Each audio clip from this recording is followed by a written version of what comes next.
Pokemon Presents disappoints, and you will pay £40 for a PS3 port, because this is VGC, a video game podcast with me, Jordan Midler, Chris Scullion, and Ryan Easby. How are we doing, folks? Chris, your glorious return. I tried to get you on last week, but I was told that you weren't allowed. How are you? Well, I suppose you need to kind of...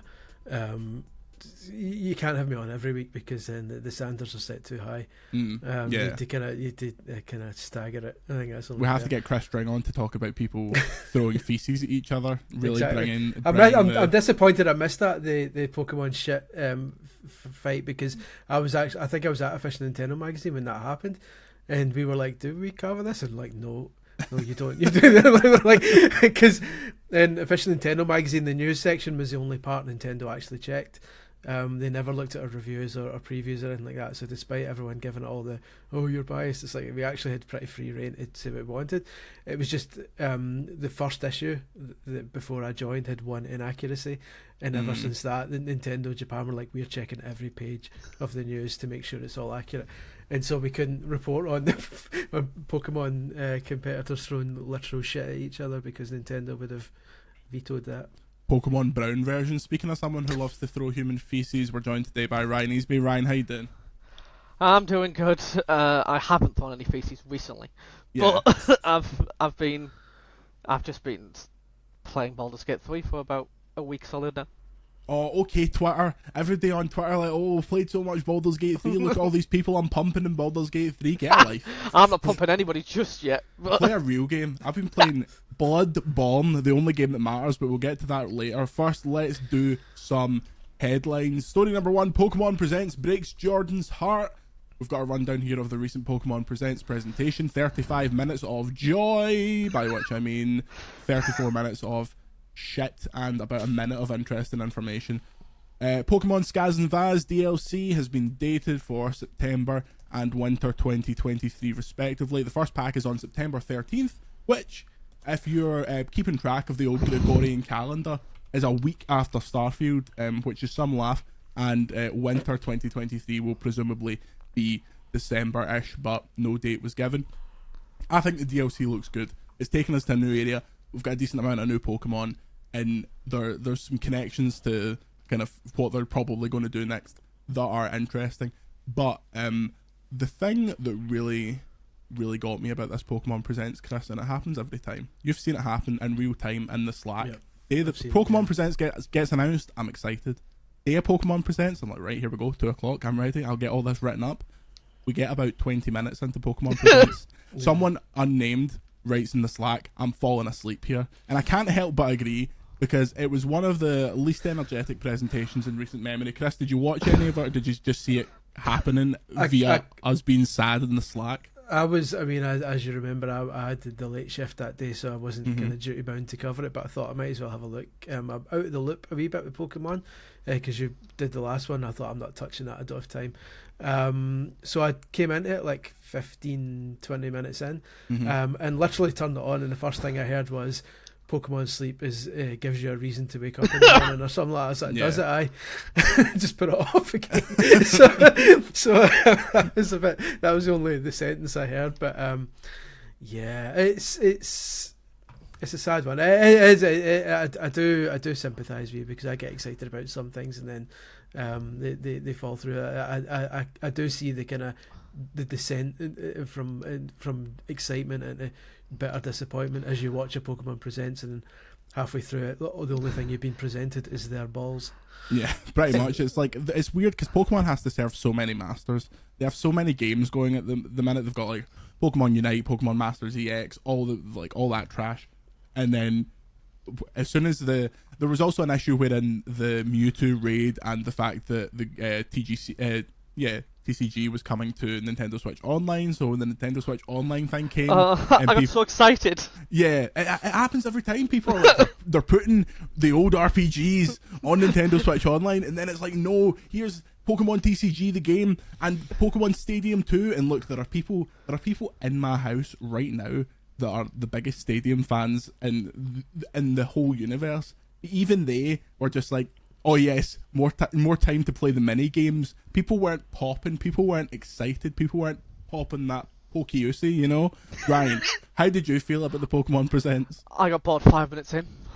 Yeah. The second they started they opened with the TCG and then now we're doing the mobile games, I was like, this is going to be as bad as the last one, and it was. So here's the elephant in the room. Also, they showed a new Detective Pikachu Returns trailer. I think that game looks quite cute, but am I wrong in saying, and Chris might know this, am I wrong in saying that they said when they revealed Detective Pikachu, it's about 7 years ago, they were porting the first game?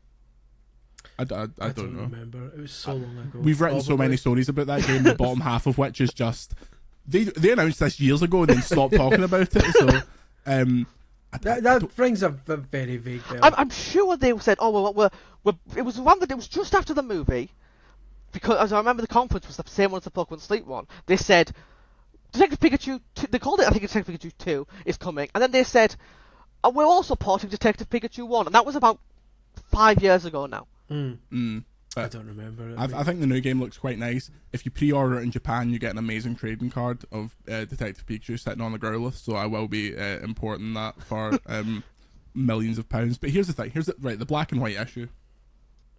Don't worry. No. Don't panic. Where are we going? Sponsors, do not panic. We have Kevin Bacon talking about EE Mobile between these ad breaks. Don't worry about it. Pokemon Black and White is the next remake, obviously, because it's time.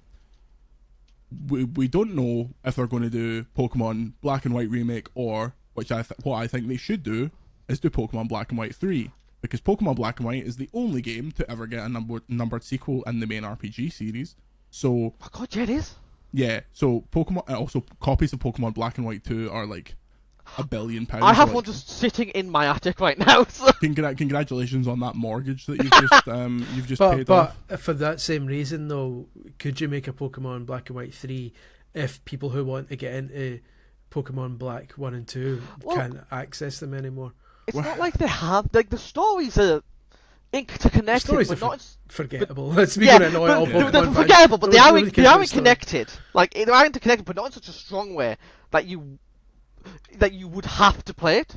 Yeah, it's more like the world that gets a sequel rather than your character. Yeah, Black and White 2 set like 20 years later or something. Yeah, like you're still just doing the same, like, oh, I'm this wee guy for Wee Guy Town. Like, what if the remake was Black and White 1 and 2 together? I could see that. Although Black and White 1's massive. I could see them doing that, but I feel like they might truncate it a little bit because there's a lot of filler in 2. It also depends who does it. If they give it to those charlatans that did the Brilliant Diamond and Shining Pearl, like, that was just a remake of those. They didn't remake Platinum, they remade Platinum's my Diamond favourite and Pearl. Pokemon game. Yeah. And I Brilliant Diamond felt like somebody was shitting on me. Like, I mean, the thing with Diamond and Pearl is, like, those games are great, but they were so quickly made irrelevant by Platinum, so to remake the base versions, it's so strange. Like, the the remakes used to be like the definitive way to experience this generation, and that's just not the case for BDSP. And the argument could be made, well, they made Legends Arceus, which is like the best Pokemon game they've made in 20 years, right straight after that, but I don't know, man. What if it's not Pokemon Black and White remake, and it's not Pokemon Black and White 3, but it's like, it is what Chris said, it's a mixture of Pokemon Black 1 and Black 2, or White 1 and White, and it's just called Pokemon Grey. Like, they've just made Pokemon Grey, and it's basically Platinum. It's just the best version of this game you can play on the most up-to-date system. In my mind, they'd probably use the same. They'd be wise to use the same art style from Soul Silver, but I don't think they will. I think it'll be Brilliant Diamond, Shining Pearl art style. Yeah. I tend to agree, and I think there's maybe a chance that. So the thing is, Legends obviously did really well, and they're presumably going to do another one. They have to. Surely. Yeah. I want it to be Legends Johto, because I think that is the best one that they could do in terms of, like, they can finally introduce the Pokemon that Entei, Raikou, and Suicune became once they were burned, like, in the tower and shit like that. But regardless of that, I think we will probably hear earlier in 2024 about the remake, because you presume that's next. It'll be after the DLC for sure. Here's what it's going to be. And I say this with Ishihara. I say this with the caveat. Joining us. I say this with the caveat that I'm guessing, so that small sites don't take me literally saying here's what it's going to be, and like. I'll just start writing right now. Like, we're getting ready to transcribe. It will be Pokemon Black and White remake of the first game, and then with £25 DLC with Pokemon Black and White 2 released 6 months to 9 months down the line, because it's the same base game, and they'll just add extra story. Will it be better optimized than Scarlet and Violet, or will it be as poorly optimized? What do you think? Will it be on the Switch? Will it be Switch? Will it be Switch? It will be. I think it'll be cross-gen. And then I think Generation 10 will be what kicks off the Switch 2. I don't know about kicking it off, but I think it'll be early in the Switch 2. Yeah. Well, I suppose, I think my genuine guess is the thing that kicks off the Switch 2 is the next Mario. Yeah, that's my guess. It's Mario Odyssey 2. And honestly, I had a guess ages ago, and I think I might be stupid for this, but Metroid Prime 4? Maybe? So, was this on the podcast last week? No, I'm not going to risk it. But I think Metroid Prime 4 is more likely to be a straddler. But it all depends on if there's backwards compatibility or not, because then it wouldn't be a straddler, it would just be a doofer. Anyway, speaking of technical games, terms that we're using here, doofers and straddlers. Come on now. Before we move on, what did you think of the animated series? Because I know you're a huge Pokemon fan, Jordan. What do you think of all the new ones? I'm really looking forward to Horizons. They put up so for those unaware, Ash has left the anime after he's dead. He's died. 25 years, and actually shockingly good exit for him. Like, for all the things Pokemon got wrong, like they did them good. So the new series is based on Paldea. It's like new characters and stuff, and they put a wee 10-minute preview up of it on YouTube a while ago. The dub, or is it the sub? The dub. They put the English 10 minutes of the English version up on YouTube like a couple of weeks ago, and it looks good. It looks nice. I think it will be exciting. I'm going to try and get into it. Although the Pokemon World Championships are this coming weekend. A lot of bad men are over there. I say that, but my pal Tom's over there, and they got me the world's exclusive Pikachu for my birthday, so I do appreciate him for that. But they showed an animation beforehand of like, this is what the World Championships is all about, and it's some of the most beautiful animation I've ever seen. You need to look it up on YouTube and then look up what a normal episode of the Pokemon anime looks like. It's like, wait, who does that? Who's doing the World Championship? Do you remember the last Pokemon Presents where they showed off Pokemon Concierge, and it was like, what's going on here? We Plasticine Psyduck, that's coming out this year. I'm looking forward to that. I got really excited about the TCG anime, and then I realised it's just Yu-Gi-Oh! Yeah. We don't like Yu-Gi-Oh! Yu-Gi-Oh! is for nerds. Pokemon is for shaggers. Speaking of what else is for shaggers, Red Dead Redemption is being ported. Take-Two, publisher Rockstar. Sorry, I'm choking here. I've had one big cough an hour. It is difficult to swallow. I appreciate it. Rockstar has announced that Red Dead Redemption is coming to Switch and PS4 on August 17th, with a physical version to follow on August 13th. It was announced the game would be $39.99 and $50 if you're a Yank. It will also include the Undead Nightmare DLC. Big IGN, Rebecca Valentine kicked down Strauss Zelnick's door and asked why the game cost that much, especially when the game is on Xbox via backwards compatibility for $30/$25.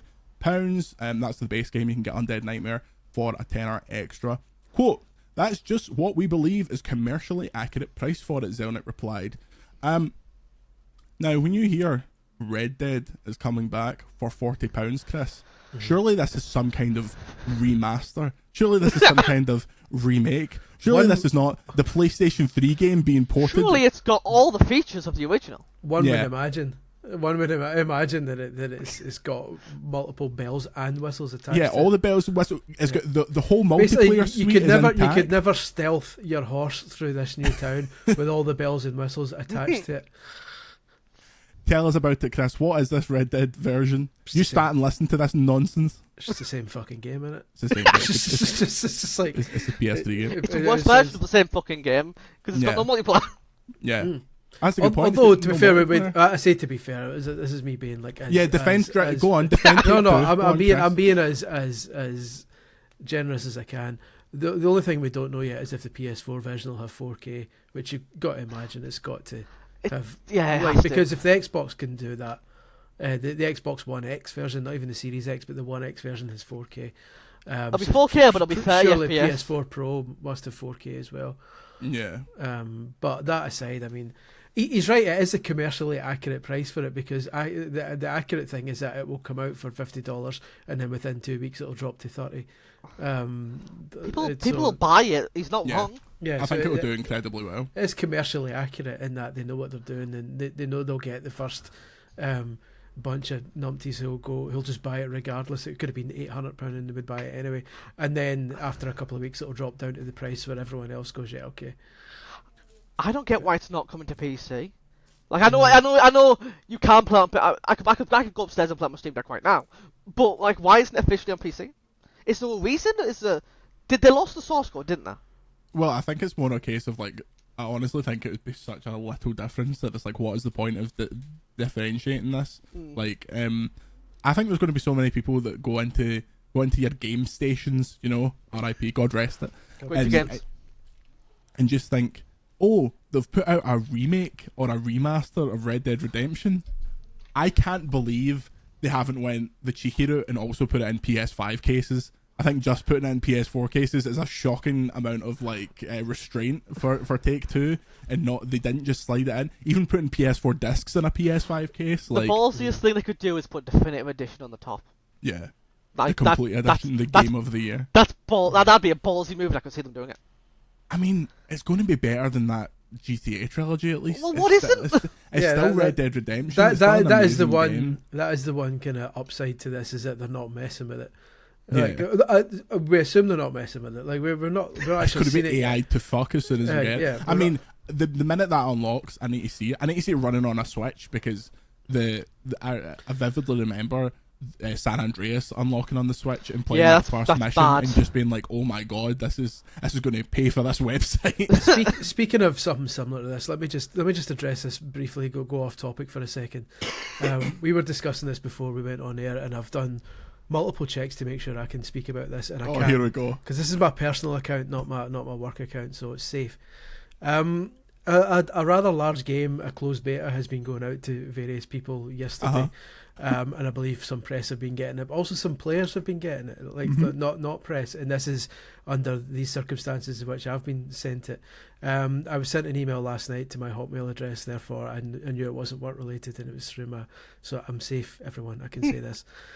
Welcome to the EA Sports FC 24 closed beta. I was like, yes. You fucking dancer. This is the big game I've been looking forward to all year. You can play all the modes in this closed beta, apparently, and I'm not going to say any more because as a closed beta, you can't really say too much about it. Please find your code Please find your code below for the Nintendo Switch version. I was like, are you ripping the piss? It's like, do you think it'll just be 22 again like they did the other year? Well, to be fair, this is the first time I'm actually curious about it, because since it launched on the Switch, the first FIFA came out on the Switch, it has been exactly the same game every single year. But this time they've said it's going to have Frostbite, so it must be different. So I'm actually genuinely curious to see how different it is. But let's face it, I'm an Xbox kind of FIFA player, so Xbox is the version I'm going to be maining. So this won't be a curiosity. I was like, oh, that's really if it even loads, I'll be shocked. I received a similar email last night. I'm sure you did. That was press related though. Yeah, I also got the same. I also got an email for the PlayStation 5. bunch of ponies. I don't know. I'm curious to see it. Especially curious because they said back in the day, when the Switch got the crap versions, I'm sure they said, "Oh, well, Switch can't handle Frostbite, therefore we're doing this version instead." So if it's now got Frostbite, this feels like them admitting, the Switch hasn't got long left. We can just push it out. Yeah, we can finally do it. I hope it turns out like WWE 2K19 or whatever the one on the Switch. Do you know what I honestly think it is? 20 or something. Yeah, it was awful, whatever it was. But I think this is the cynic in me thinking that before the FIFA series was a contractual kind of, it was part of the contract with FIFA that they had to bring it out on the Switch every year, and I would imagine EA didn't actually want to release FIFA on the Switch, but it sold X number of copies every year, so it was worth putting in whatever effort was required to update the teams and update the clubs, but keep the same gameplay. But now that it's EA Sports FC 24 and it's their own thing, and essentially they're starting over again, even though they're not. I wonder if they're thinking we need to put some more effort in here because people are paying attention to us now, and they're going to just take the piss out of us if we have a brand new series on the Switch, which has actually been the same game for the last 6 years. The Switch is an interesting console because it can run games that it has no business running, and yet it can't run a Pokemon game. It's really weird. Like Dying Light, the first one, runs really well on that system, and they've also got Batman Arkham coming out, which, I mean, I don't know how Night's going to run, but the first two games will run. But it can't run a Pokemon game, and I don't get it. I don't understand the Switch, and I never will. And the thing is, I don't mind. I don't even necessarily want. This is me being FIFA nerd just now and Switch nerd. I don't even necessarily want Frostbite on Switch FIFA. I don't care that much. I don't care if the core gameplay is the same every year, because I get it. It's based on the 360 FIFA, which was great. It's FIFA 16 or something it's based on, and that's a fun game. That's perfectly fine. If that's what the Switch handles at 60, then fine. Let's go for that. Just put new modes in it. Just put new features in it. Just like make it pretend that it's got some sort of parity. It's never had Volta, although according to this closed beta it now does. It's never had. The Ultimate Team is like 5 years behind. Say that again. Does it say if it has crossplay? It won't. No. There's no way. I think there's crossplay between PC and console, but PC FIFA is like an absolute fucking swamp of people just disconnecting and like hacking and stuff. So, turn off crossplay. That's the first thing you do, isn't it? Yeah. So yeah. Sorry, I took you on a completely wild tangent there, and I'm sure. That wasn't what you were going to talk about. Before all this Red Dead stuff, like before they announced it's just the same game, there was talk for a long time that this was a remaster, right? I'm not insane for thinking that. But doesn't it turn out that all of that was based on a logo and not on anything? No, so the way that happened was that people who were kind of in the know as much as anyone's in the know about Rockstar were like, there was a remake, or it's hard to quantify if it was going to be a remake or whatever of Red Dead 1 and GTA 4, but that got derailed, and they're like, okay, the GTA trilogy was a disaster, let's focus all effort on GTA 6, which I didn't include it in this, but we're really getting to the point now where it feels like we're going to see something of GTA 6 like sooner rather than later. Because we definitely haven't seen any of it yet. Yeah, no, I've seen nothing. I can't wait for 3 playable characters again. I mean, allegedly, I think it's just 2 this time. Allegedly. You're right. The rumours were, or the speculation, or the whatever you want to call it, was the heads in the know. Yeah, exactly. It was going to be a GTA 4 remake / remaster and a Red Dead one, and then the trilogy was such a car crash. Do you think it was supposed to be the same studio, and is that why? Possibly the old Grove boys. Grove Street Games. But then they quietly departed from Rockstar, which is hilarious considering their name. Like, so then when the logo surfaced a few weeks ago, people thought, oh, maybe it wasn't cancelled after all.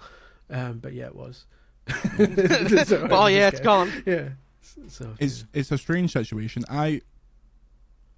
Especially after they made the entire Red Dead 1 map, apart from Mexico, in Red Dead Redemption 2, that felt like such a, okay, well, we've done this now, we will just do it. But at this point, I'm not actually that arsed. I cannot wait to see what GTA 6 is, and I think we could see a trailer for that game this year. And I think it'll be close to Christmas. I don't think it'll be at any of the major showcases because they never are. No, who cares? But I think it's this year. Rockstar is bigger than games, like so much bigger than games. Rockstar just needs to give me my remake of Bully and my remake of State of Emergency. Sorry, Canis Edit. Canis Edit, sorry, and a State of Emergency remake. Bully, and then I'll be happy. Bully's been like rumoured for a remake for what, 12 years, something like that. Yeah, it'll never happen. Yeah. It's a miracle that game came out in the first place. Like it's a miracle we can play it in England. I'll tell you that much. Yeah. England? What is this? The UK, whatever. What podcast do you think you're on? I feel even worse. The G in VGC stands for Glasgow. I feel even worse because I live like pretty close to the border.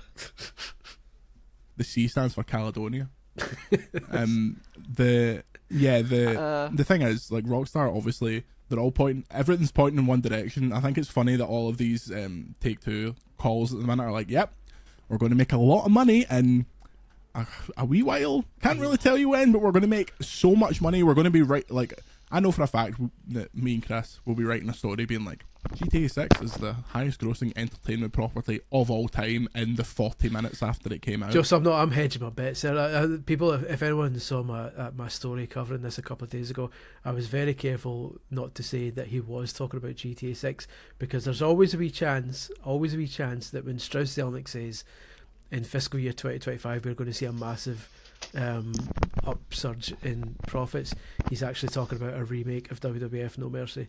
Yeah. So I'm just hedging my bets there, because that clearly would do billions in sales, and that's not an exaggeration. Take-Two boss said Switch 2 not being backwards compatible would break contract with players. It was speaking to GamesIndustry.biz, our friends, and he acknowledged that the lack of backwards compatibility for the Switch 2, we're just going to call it the Switch 2, we don't know what it is, but we'll call it the Switch 2, could be a catalyst for a sales increase, but players rebuying their old favourites would also break the contract with the player. You need to give consumers what they want and optimise their experience, as Zelnick said, and you can't not deliver a feature you're able to deliver to maximise sales. That isn't fulfilling your contract with consumers. You have to do the very best you can for them. So he's basically saying here, should the Switch 2 not be backwards compatible, we're going to make a hell of a lot of money reselling these games. However, if we do that, people are going to get absolutely raging. Chris, do you think he's right on the money here, or do you think it would just be a case of people swallowing it and accepting that they have to rebuy these games? I think it's interesting that he's saying this, because he is almost kind of trying to force Nintendo's hand here, I feel, because these are the sort of things that you should be saying behind the scenes.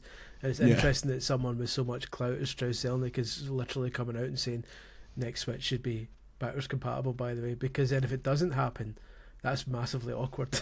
The guy behind, the guy is in charge of Grand Theft Auto and the NBA series and all the other stuff that Borderlands, exactly, that 2K and big hitters on Switch. Yeah, exactly. All the Take-Two and 2K stuff.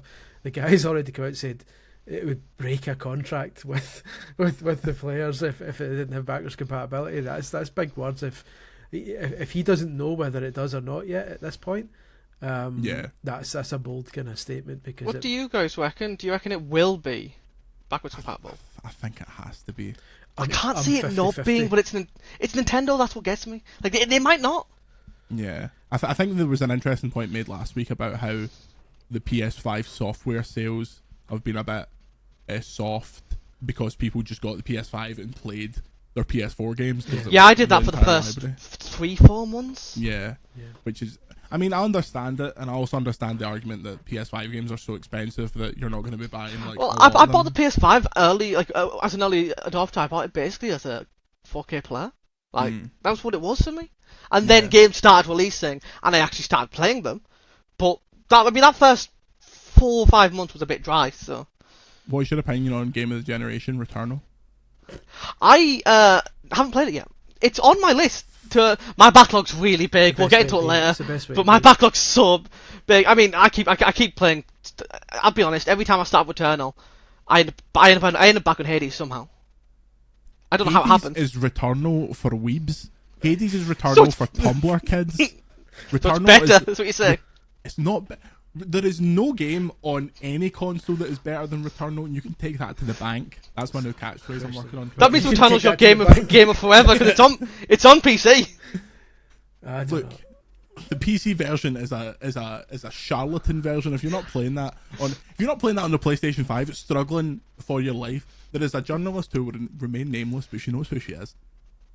When we were reviewing Returnal, we were texting each other being like, there's no way we're completing this game. There's no way on earth anyone's completing this game. And then see, when I completed it, I felt like the most powerful man alive. You can take that to the bank. How's it doing, Chris? Do you like it? It's not bad. I'm worried about being oversaturated. Yeah, it's a bit. That's why I'd specifically limit the God Rest Hims to 1 or 2 per episode. We have to diversify the catchphrases for the merch lines. It can't all be God Rest Him. Although I have noticed just one or 2 people have been saying God rest him in tweets to me and stuff now. So that gives me personal pleasure to know that it's becoming a thing. I really do need to get to it. It's on It's on the PS Collection, isn't it? It's part of the tier. Their Mad Library thing. Yeah, it is. Yeah, I had a friend the other day messaging me going, I don't understand these tiers, and I was like, yeah, they're not great. I don't really understand them either, apart from when £100 randomly comes out my bank once a year, and Speaking I'm like, of which, I should tell PlayStation Plus Extra and Premium subscribers, Yakuza, Kiwami, and 0 and 1 and whatever, a bunch of Yakuza games are getting taken off in a couple of weeks' time. So heads up. If you haven't started them yet, too late. Because it takes you more than a couple of weeks to get through them. I have them installed on my Xbox. One day I'll get to them. One day. I started 0 because I thought, okay, I'm going to start Yakuza now because everyone loves them, so I'm going to start with 0. And like 3 weeks later, and I was still on 0. I was like, it's fine, I get it. Like, I enjoy it, but they're too big. Oh, Chris. Speaking of things that were big in the 80s, it cost $100 to unlock all Street Fighter 4's Street Fighter 4. They've released new Street Fighter 4 DLC finally a decade later. There's Teenage Mutant Ninja Turtles content and Street Fighter 6. Capcom announced on Monday. However, at the time of the announcement, it wasn't quite clear how much it's going to cost. Chris, take it from here, because I read this via the Slack. And then when I saw it pop up on Twitter, I was like, when a story's going to be a banger, something's too expensive. There we go. So I am a big Teenage Mutant Ninja Turtles fan. Like, this is going back to like the 80s, like the cartoons as back a youth. In your 20s. I was exactly back when I was on my first job, and that was like I was the perfect, when it came on our TV. I was like 6 or 7, so I was the perfect kind of market for it. Got the toys, and then when I grew up and found out the comics, I probably got into, so I'm pretty hardcore Turtles fan. I've loved Street Fighter as a child as well. I kind of lapsed a bit when it went really serious, but 6 I've really been enjoying. So this is, when they announced that Turtles was coming to Street Fighter 6, I was like, this is my childhood kind of coming together. This could be a happier occasion. And that lasted all of 24 hours. And then they were added, and it turned out that, but if you want the Turtle stuff, mate, it's going to cost you more than the game itself. Is it true the $60 for everything? It's the Turtles costumes, which aren't even, they're not unlockable characters. It's like costumes that you can put in your avatar. So you can't even dress Ryu up as Michelangelo and batter some prick online. Then what's the point? The point is, I mean, surely Rio. The point is greenbacks, and I'm not talking about the Turtles. So each Turtle costume costs 750 premium coins, which is the equivalent of like 15 quid. So if you buy all 4 Turtles costumes, that's like $60 worth. Sorry. But they've also got like masks. So if you want to have your avatar just with a turtle mask and nothing else, those are 250. And then they're doing stickers and taunts and stuff like that. Is that why I've seen screenshots of people just painted green wearing the mask? Yeah, the won't paint. Pretty much. Yeah, somebody's like, people have tried to do like a "we have turtles at home" situation, and making up their own fake one. But yeah, essentially, if you just wanted the one costume, it would be $15. If you wanted the 4 costumes, it would be $60. If you want everything, including the separate masks and all the emotes and stuff, it's about $100 worth of premium currency to unlock it. Which, considering the whole point is to promote the movie, means you're paying for an advert, which I think is ridiculous. Like crossover stuff. That's the price of like 10 tickets. Yeah, it's like I'm a sucker for crossover. The crossover stuff is the greatest thing in video games for me. Anytime there's a crossover, I'll genuinely get more excited than I should. But that's usually just when the crossover just comes out of nowhere, like your Smash Brothers characters and stuff like that. This isn't just a crossover. This is a promotional campaign to promote a movie. So at this point, you are paying them $100 to promote the new Turtles movie to you, and it's like. And it's the funniest part is it's not even the costumes. Are the costumes from the classic costumes? Yeah. It's not the new It's not the new Turtles. Which is. I can't believe it, because obviously Capcom wants to keep the canon protected of that, but the fact that they're not actually the Turtles is you're buying cosplay, and it's like Injustice 2, we're like, nah, here's all the Turtles, and it's like 15 quid or whatever it was. It was all the Turtles in one character as well. They were all mirror costumes. It was one pack with like the 4 Turtles and 2 other DC characters for like $15, and for that price you can get one like fucking onesie with a turtle's head on it. Which is like, all we need is Mortal Kombat 1 to add the Turtles DLC pack 2, and we're sorted. Imagine, Sub-Zero. I don't want to see the fatalities on the I was turtles. going to don't say want Sub-Zero I tearing do. Raphael's balls off. Yeah, I want to see Peacemaker shoot Michelangelo and clean off. But with a shotgun listen, for point he blank is. range. You can't kill a party dude like that. Yeah. Like Raphael is cool but crude, so he'd be ideal for Mortal Kombat given his crudity. Yeah. Or crudeness, I suppose. So Crudity. crudity is. Do you know what? Like as a child, I loved Michelangelo because he was the party dude, but then as an adult, I prefer Raphael because he's got that sarcasm that was lost. I think in me. Donatello's the best one, but It's Raphael. Yeah. I mean, if Donatello was going to be in a game, it would probably be PC Building Simulator. Like, Donatello's a dweeb though, wasn't he? He was like, Yeah. nobody liked Donatello. Until my brother loved Donatello, but yeah, Your brother is a famous dweeb. famously. I mean, it comes from the Scullion gene. That's, I mean, Nobody liked Um, Leonardo because that was Leonardo's the Ryu of the Turtles. He's like the generic one. look, Here's he's the leader because he has to be the leader. Yeah, they need a leader. He's always get like, slagged. "Come on, guys, we need to train." It's like, fuck I get off. slagged constantly because, see, do you know how I play in Mario Kart? Oh, fucking Mario. Mario. That's Mario. What? Nobody plays Mario.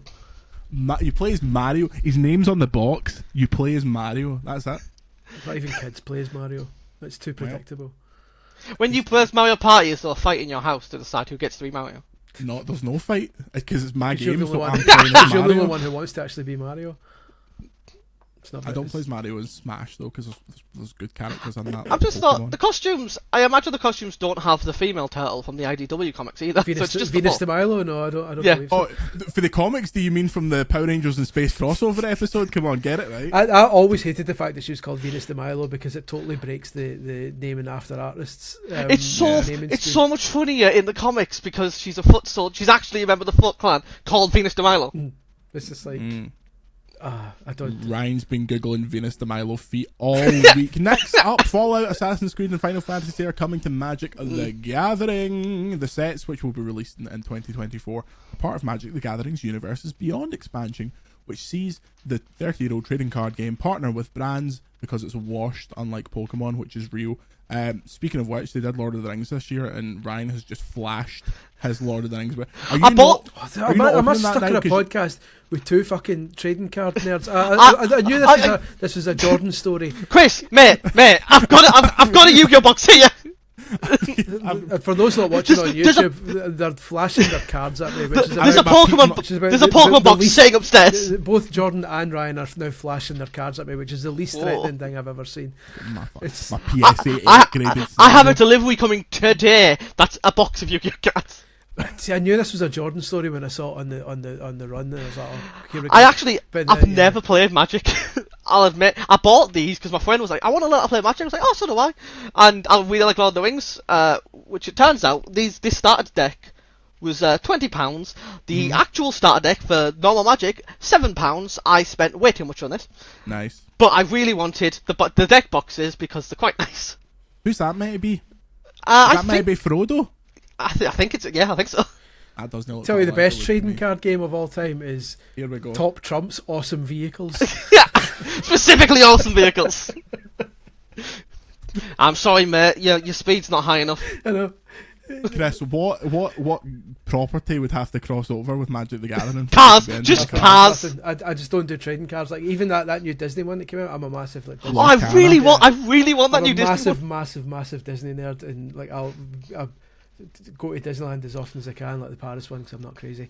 And like that card game's coming out, and everyone, loads of people are like who know I love Disney are saying me in DMs, "Oh, you up for that, man? I couldn't give a shit, mate." I just write don't do it. part time for a trading card game website, and they're like, "Do you fancy writing some Lorcana stuff?" I'm like, "If I do, I'll never stop." So Yeah, it's just not my thing. Like I don't like the chance involved. I think you said to be good at the game. I think life has got too many surprises. John, do you actually know how to play the Pokemon card game? Because I don't have a clue. Oh mate, I went. Me and my partner went to the pre-release for the next set a couple of weeks ago and played the So game. no, We sit so and no watch- is the answer.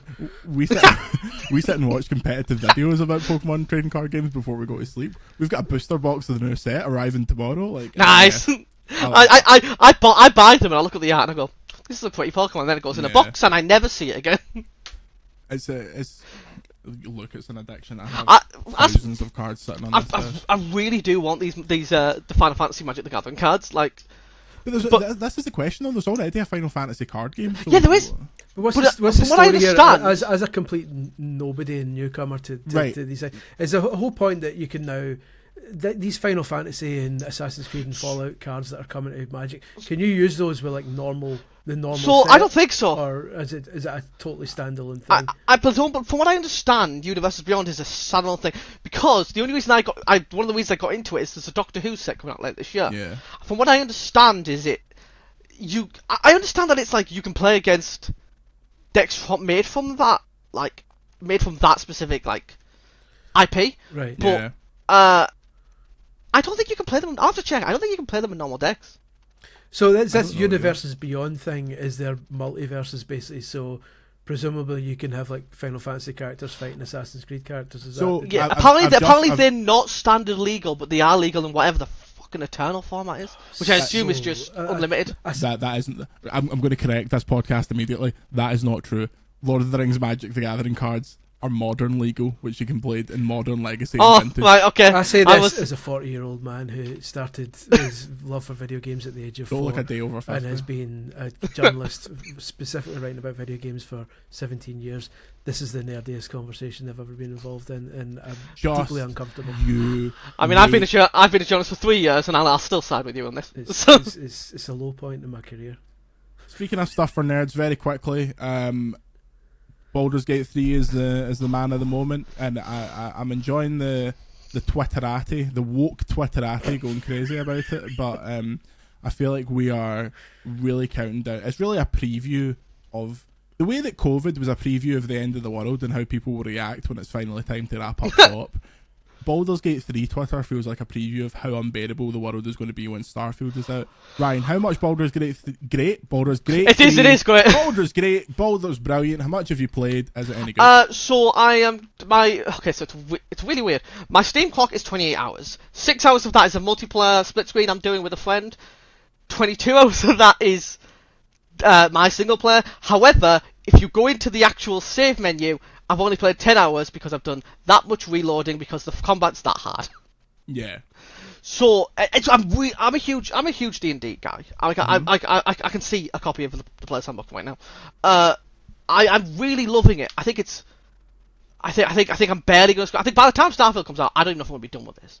Yeah. Like I'm barely scratching the surface as it is. It's what I think there's so many great things, but the best thing about it is. The best thing about it is that it works on the Steam Deck. But the best thing about it is, if you connect a controller to the game, the entire control scheme changes. If you play on PC, it's point and click to move. If you plug in a controller, it's a third-person action game. Like it's a completely different game. But there's so much. It's so deep, and there's so many. If you can do it, if you think it, you can do it. So this is the thing I keep right. What kind of game is it? Because this is the thing that I don't understand whatsoever. Yeah, so it is. It's an out. Yeah. What do you say? Is it a mahjong game? Like what is it? But if it was a mahjong game, I'd be fucking You'd be on it. all about it. It is an RPG. It's very much. It is an RPG's RPG. It's what Bethesda games have always wanted to be. It is. Is it an action game? Am I shooting stuff? It's primarily an action game. Okay. Although you can avoid all the combat. You can avoid most of the combat fights. For example, this is very, very mild points for something like the first 2 hours of the game. A few days ago ended up in a goblin encampment which was filled with an army who were all slightly pissed. Mm-hmm. And I had a choice. I could either sneak my way in, talk to them, and kill the 3 people I need to kill, or I could fuck up, which I did, and have to fight an entire army of 30 people. But you are presented with, it's not so much Mass Effect where you're presented with options. This is good, this is bad. You are presented with an open world, an open field, and it's said, okay, do what you want.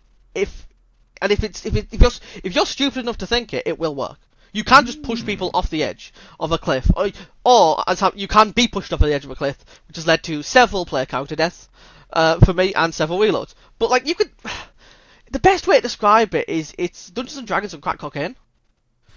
It's Dungeons and Dragons if the DM was a man who didn't give a shit, and as long as it was in the rules, you could do it. It's like, I think it's a game that's so difficult to glean, like, because everyone's going crazy about it, and I'm like, right, okay, I'm trying to get this. I feel like I should know what this is just culturally, because it's going to come up in Game of the Year arguments. I'm already seeing people. It's already up there. Well, my Game of the Year currently, that's my top 3 currently, is looking like Tears of the Kingdom, this, and Final Fantasy 16. Gotham Knights. Well, for this year. And start with Starfield, Spider-Man 2, Armored Core 6, Super Mario Wonder. With all those coming out, like, Game of the Year this year is going to be hell. Yeah. I'm going to, right, I now have a code for it. So I'm going to, before the next podcast, I'm going to play it. I'm going to, because I have very limited time before it's time for me to go away. Day. Yeah. Before you have to go review something. Before Judgment Day cometh. Which for people can't know, people aren't reviewing it yet. Yeah, I've seen speculation that people are like, oh, do they have codes yet? Yeah, because Bethesda's known for giving out codes really early.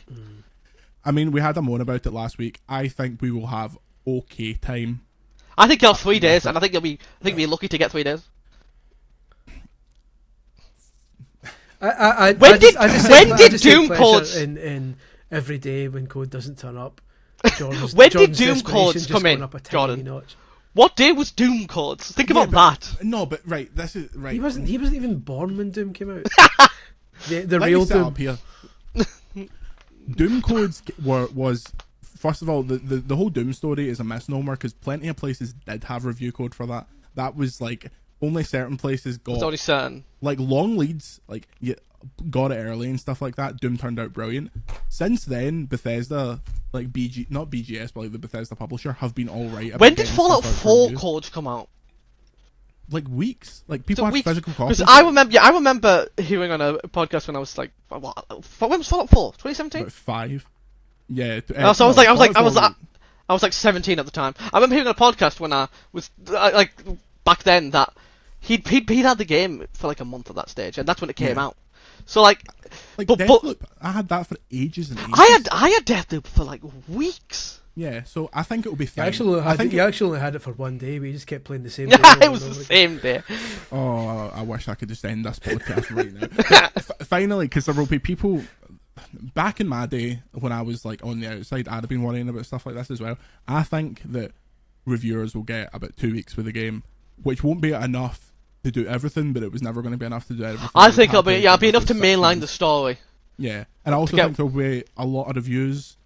Remember when the Elden Ring reviews hit, and plenty of people were like, "There was no way to finish this," and that's. It's the same thing with Baldur's Gate 3. It was the same thing as we linking it back to earlier. It was the same thing with some Pokemon Scarlet and Violet stuff, because that was because of weird embargo stuff. But yeah, it'll be reviews in progress. It'll just be reviews in progress. Yeah. But like people are a bit concerned, and I've seen on Twitter, are concerned about Starfield won't be playable at Gamescom. I'm like, don't be concerned. Of course it wasn't going to be playable at Gamescom. It's out in less than a month. Yeah. Of course it wasn't going to be playable at Gamescom.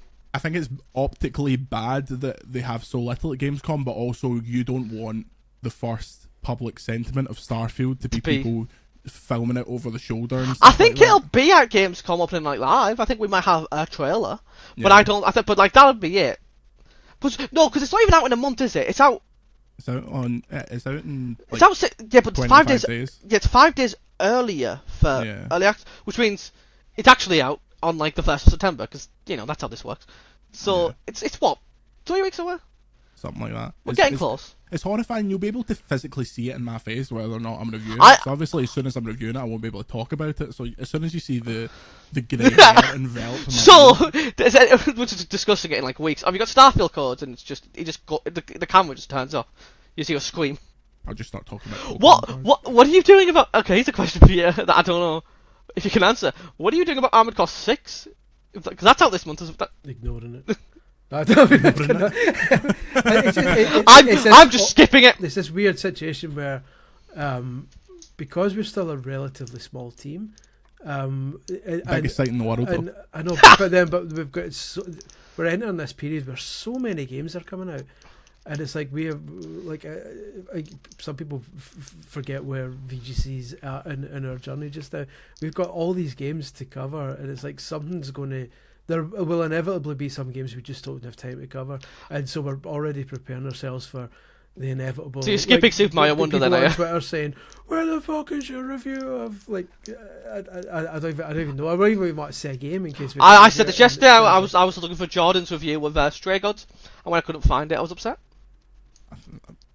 I wouldn't be upset about that. I've had the summer off, mate. I reviewed the 4 biggest games of the year back to back to back to back. I couldn't believe you gave Tears of the Kingdom a good score. Like from you. Well, they finally made a good Zelda game. But yes, me and Chris will be holding down the fort this year. But hopefully, stuff that we can't fully review, we can have a sugar love and talk about on this great show.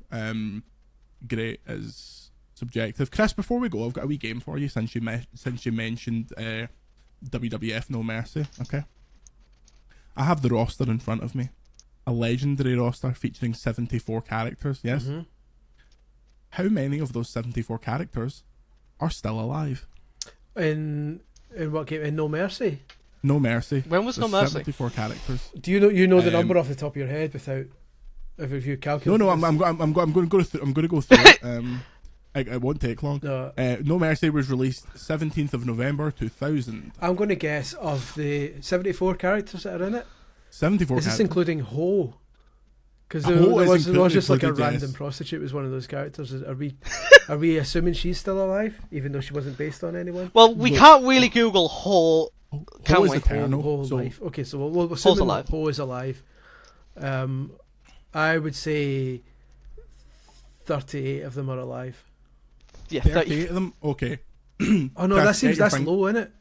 Nah, I think 35. It's wrestling. Like they all just, 43 of them are alive. 43? Yeah. Chris, get your fingers out.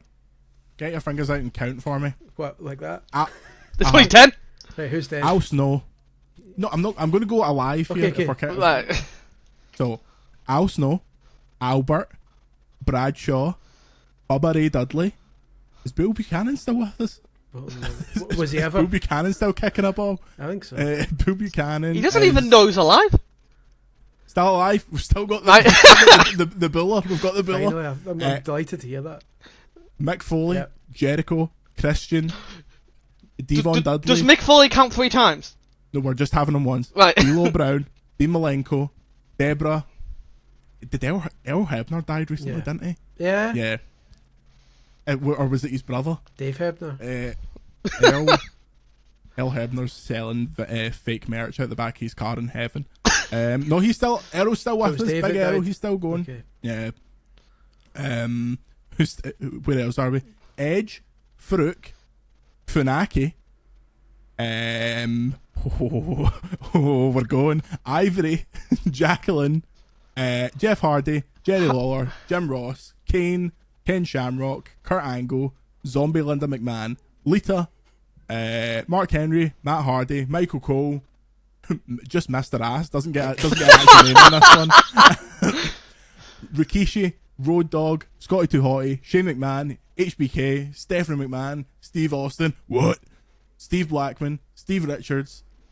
Is Taka Michinoku still kicking a ball? I feel like he's dead. Not sure. I feel like he's Michinoku. 140 nearly. Oh, still alive. Good on. 40. We're at 40? Oh. Yep. Taz, Terry, The Godfather, The Rock, Triple H, Trish, Undertaker, Vince, and X-Pac. 49. I wasn't 49. Far off it. 43, 49 out of 74. There is I was skipping basically full rows at that point. There's a certain name in that roster that you skip regardless of what you're doing. Yeah. I mean, we went at one point. It was like Mae Young, Pat Patterson, Paul Bearer. It was just dead city. Can I just seriously say God rest every single one of them? And you can take that to the bank. And you can take the VGC podcast to the bank. Thanks for listening. You can send any comments, questions, and concerns to podcast at videogameschronicle.com. You can follow myself on Twitter at Jordan Midler, Chris at Scully1888, Ryan at Easby Games. We'd like to thank Grant Kirkhope for the VGC podcast theme. Say goodbye, Chris. Goodbye, Chris. Say goodbye, Ryan. Goodbye, Ryan. And we will see you next week.